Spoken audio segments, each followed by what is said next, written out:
मध्य प्रदेश कांग्रेस में मजबूती का एक नया प्लान तैयार हो गया है। कांग्रेस में मजबूती लाने के लिए, संगठन में मजबूती लाने के लिए विदिशा मॉडल अपनाएगी मध्य प्रदेश कांग्रेस। जिन क्षेत्रों में कांग्रेस कमजोर है वहां विदिशा मॉडल लागू किया जाएगा।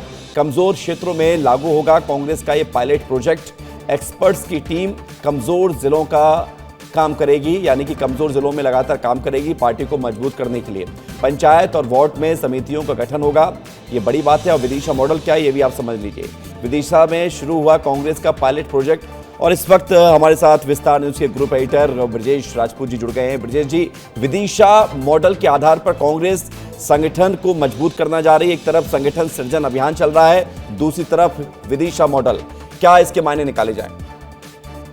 देखिए, विदिशा मॉडल का मायना यही है कि कांग्रेस कैसे नीचे तक पहुंच सके और जीतू पटवारी इस सबको लेकर बहुत चिंतित हैं और बड़े स्तर पर इसमें काम कर रहे हैं। विदिशा मध्य प्रदेश की वो सीट है जहां पर कांग्रेस कभी नहीं जीती है।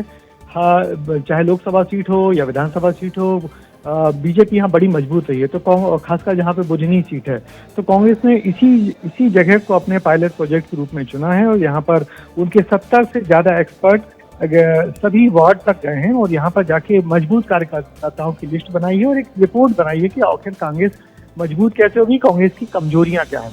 इस सबको लेकर विदिशा मॉडल डेवलप किया है और इसी मॉडल को सभी जगह, सभी विधानसभा क्षेत्रों में इम्प्लीमेंट किया जाएगा। दरअसल जब कमलनाथ थे तब उन्होंने दीपक बाबरिया के साथ मिलकर एक मंडलम योजना चलाई थी। कांग्रेस नीचे जिला और मंडल तक जाए और उसको मंडलम योजना कहा जाता था। मगर हर नया अध्यक्ष एक नई फिलॉसफी और नई तैयारी के साथ आता है। तो जीतू पटवारी ने एक नए तरीके से एक काम शुरू किया है। उनका मकसद यही है कि कांग्रेस कार्यकर्ता या कांग्रेस की रीच पंचायत स्तर तक जाए, जिला, ब्लॉक और उसके बाद पंचायत, वार्ड और पंचायत तक जाए। तो उसके लिए वो लगातार कोशिश कर रहे हैं। विदिशा मॉडल उसकी एक मिसाल है और इस विदिशा मॉडल के चलते कांग्रेस अपनी कमजोरियों से रूबरू हो रही है और उस इलाके के मजबूत कार्यकर्ताओं से भी परिचय कर रही है। तो इस प्रकार से एक नया संगठन सृजन का अभियान चल रहा है। ये सब एक बड़ा प्रोजेक्ट है। उम्मीद की जा रही है कि आने वाले दिनों में इसी प्रोजेक्ट पर मध्य प्रदेश की सभी विधानसभाओं में काम होगा। मगर देखना है कि इस प्रोजेक्ट से कांग्रेस को, बिल्कुल ये देखना होगा कि कांग्रेस को कितनी मजबूती मिलती है। बहुत बहुत धन्यवाद आपका हमारे साथ जुड़ने के लिए ब्रजेश जी।